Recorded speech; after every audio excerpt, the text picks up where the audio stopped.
So we'll start on number 5. Okay, implicit differentiation. That's when we're talking about implicit differentiation is when we're talking about we don't already have y solved for. So I've got a choice in how I'm going about doing this.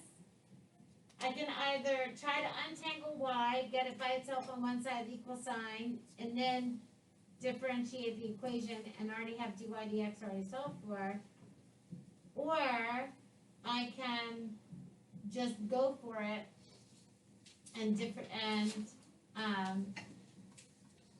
find the derivative of that function in the space that I have. So this one starts off pretty simple. We're like, okay, that's going to be my power rule. So that's way too fast.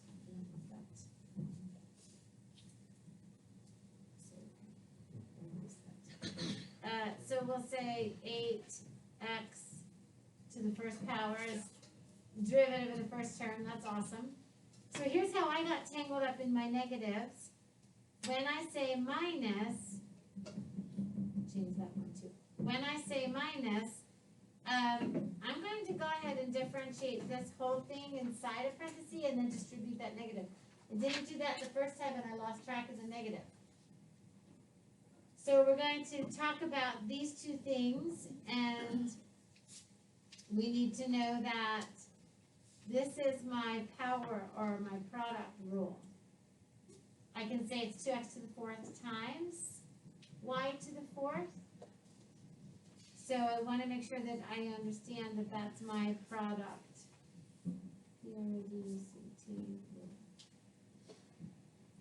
Is what's happening here. So depending on what order you like to do it. So if I have my first term times my derivative of my second plus my derivative of my first term times my second, is that okay with you if I do it in that order? Anybody want to request a different order than that?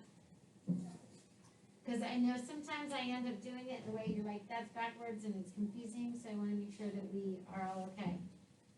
All right, so that first term stays the same, 2x to the 4th. Take the derivative of my second one, that's 4y cubed. Don't forget about your what? dy dx. And then, so that's my first term times the derivative of my second plus the derivative of my first term is going to be 8x cubed times my second term is y to the 4th. Why do I not need another dy dx? Yeah, because I'm not finding my derivative. What is that equal to? Yeah, so that's going to be equal to 0. So that negative that's hanging outside ends up affecting the sign of both this term and this term. So I wind up with 8x minus 2x to the 4th. Actually, why don't we go ahead and start neatening it up a little bit while we're at it. Because I can have 2x to the 4th times 4y cubed. I can call that 8x to the 4th y cubed. And I'm going to keep my dy dx a different color so it's easy for me to keep track of. That negative also goes to this term here, making this minus 8x cubed y to the 4th, and that's all equal to 0. So because my term that has my dy dx in it is negative, I'm just going to add that to the other side of the equation. So then I end up with 8x minus 8x cubed y to the 4th is equal to 8x to the 4th y cubed. I just added, oh, what did I forget? I just added him to both sides of the equation. Everybody okay with that? So now when I want to get dy dx by itself,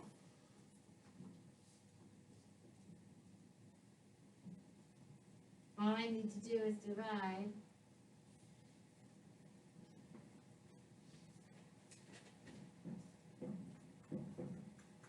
so now we get to talk about simplifying.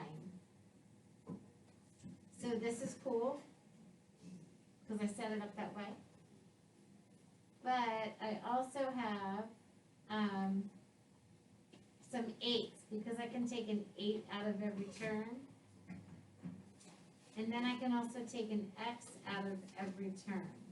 So it's going to leave me with 2 x's here and 3 x's here. Hey, do you want to know a most missed mistake? This is a 1 minus, because 8x divided by 8x is 1. X squared y to the 4th all over x cubed y cubed. And that is equal to the slope, the equation for the slope of the tangent line. Now, if somebody gave me an x and somebody gave me a y, then I could totally put in those 2 coordinates, input, output, and figure out what the slope of the tangent line is at that specific place on my coordinate plane. That's 5. So what I'd like you to do is take a look at your work compared to mine. Make sure that 5 is fixed. It's too messy, so just cross it off on my work. And see if there's anything else that you'd like me to talk about. So I'll give you a minute to check your work with mine, and then I'm happy to talk. On your mark, get set, go.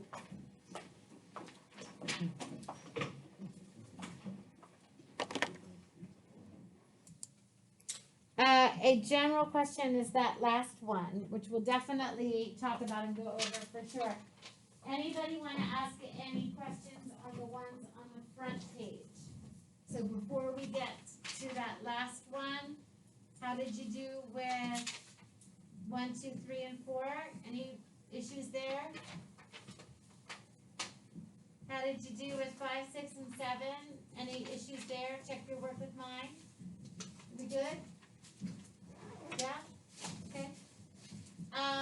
8, were you okay with finding the equation of the tangent line? Yeah? 9, find the slope of the tangent line. Did you do okay with that one? Anybody want to see 9?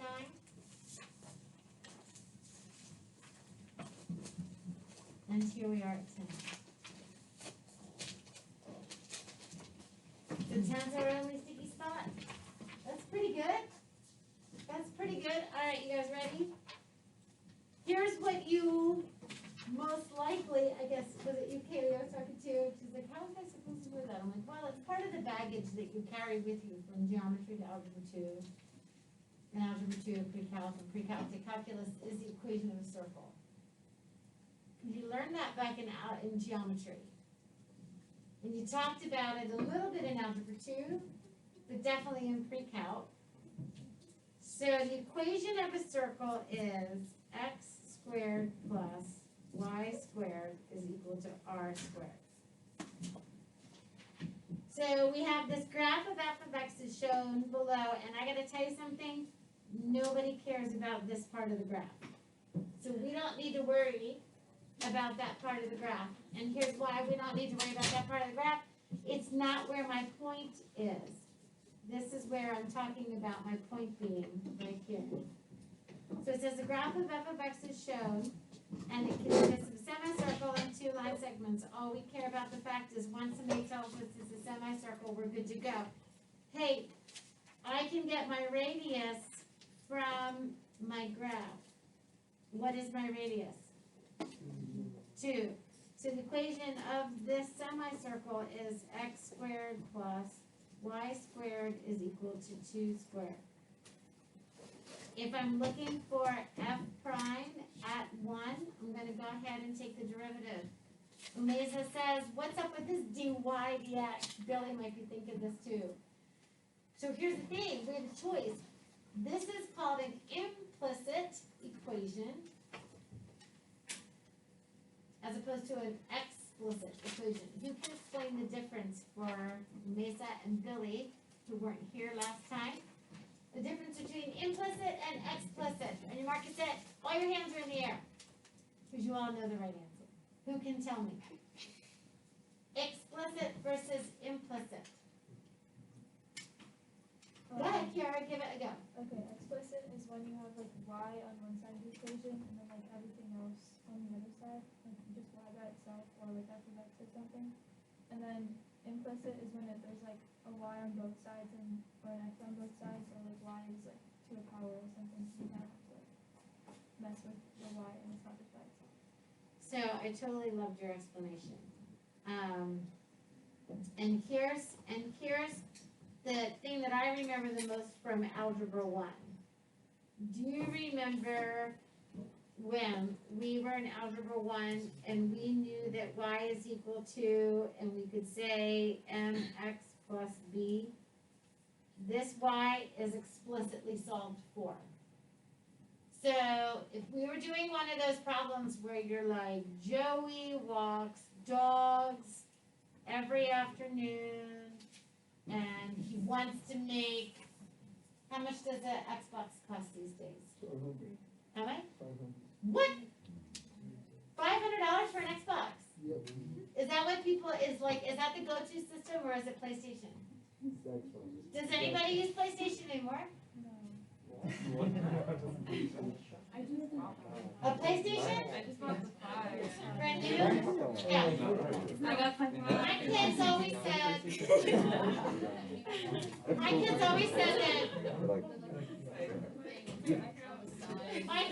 said that PlayStation was better for the sports games and Xbox was better for like the shoot 'em up games.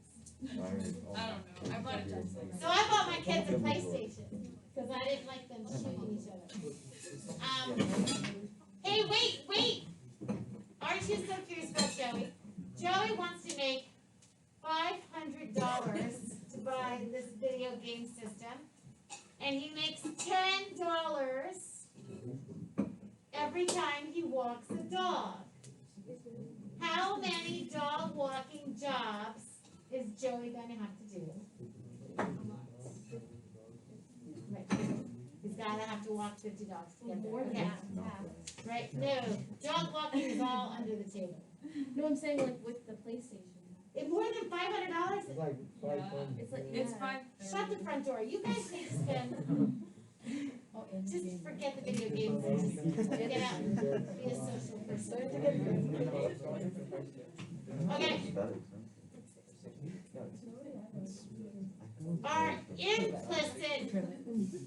Our implicit graphs from Algebra 1, notice y is kind of buried in the middle here.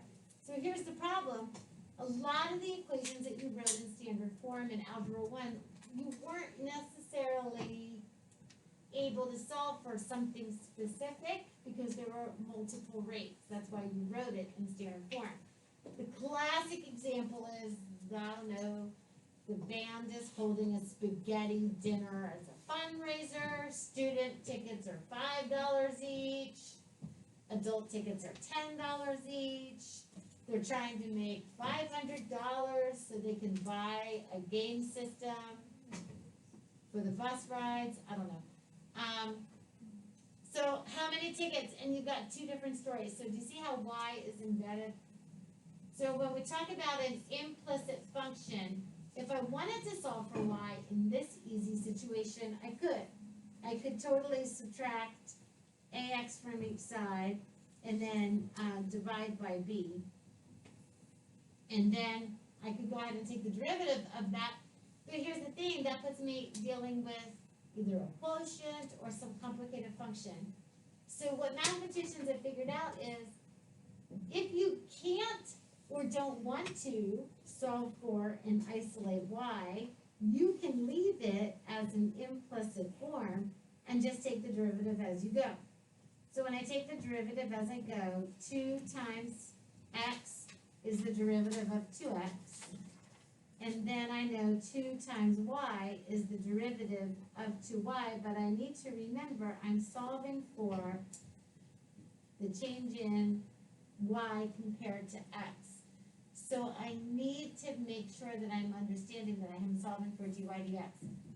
And there's a couple different explanations for this. The one that we tried to talk about is the same, that y is the same as the result of a function of x.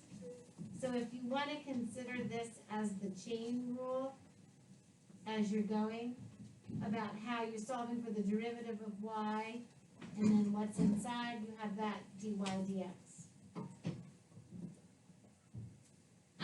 And that's going to be equal to 0, y0,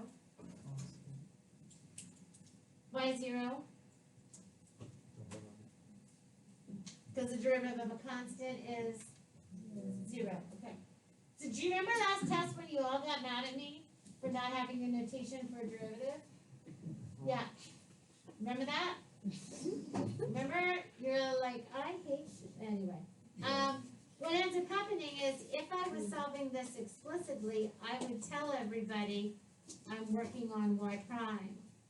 When I'm solving it implicitly, this dy dx communicates that for me. So you know that next line is the derivative because you see dy dx. You have to communicate at what point you dive in to taking the derivative. All right, once you solve the derivative, your job is to then isolate it and get it by itself. So 2y dy dx is equal to the opposite of 2x, divided by 2y, divided by 2y. I know that dy dx is equal to the opposite of x over y. Groovy. Now I need to come up here and find f prime of 1. Well, notice I don't have my y. Instead, I have this telling me to plug y in. So you're going to have to go up to your original function, and you're going to have to use that to get your y. So when I come down here and I say 1 squared plus y squared is equal to 4, so y is equal to the square root of 3. I don't have to worry about plus or minus because it's only a semicircle and I'm not dealing with the lower half of the circle. You okay with that? So my y is equal to the square root of 3. So now I know that this ordered pair, 1 square root of 3, is where I'm finding my derivative. And that makes sense to me because 1 square root of 3, this is reasonable. If you take your calculator and you calculate the square root of 3, it's like 1.7 blah, blah, blah, blah, blah. So it's just under 2, which means that I did a good job solving for that. All right, so now my derivative, when I plug it in, my dy dx, my slope on my tangent line, is going to be the opposite of my input value over my y value.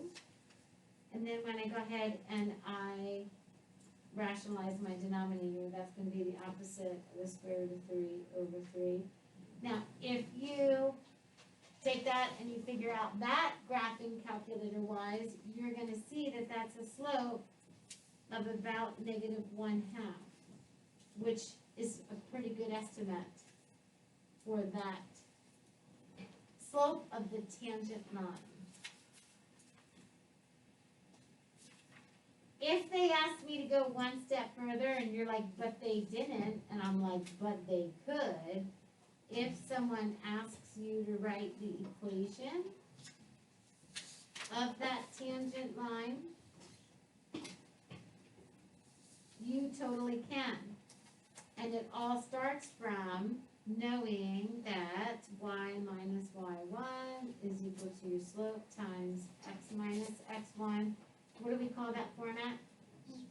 Point slope form.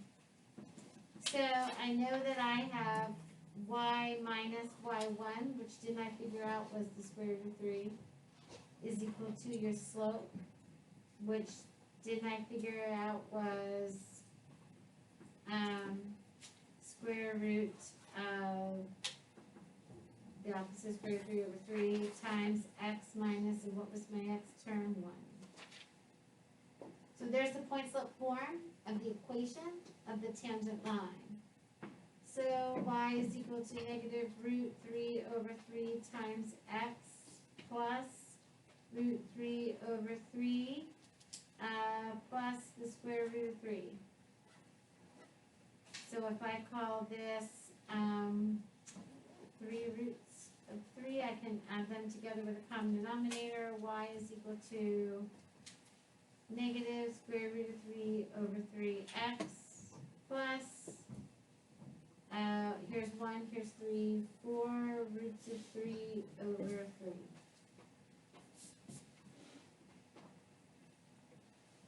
Okay? The only thing I might change, just for clarity's sake, this x is not in the denominator, he's up there. I like that better. Okay, no one asked for the equation of the tangent line, so you're like, what? Why are you doing that? I don't know, sometimes because I can. Just to make sure I'm understanding. Because I love it so much I can't stop.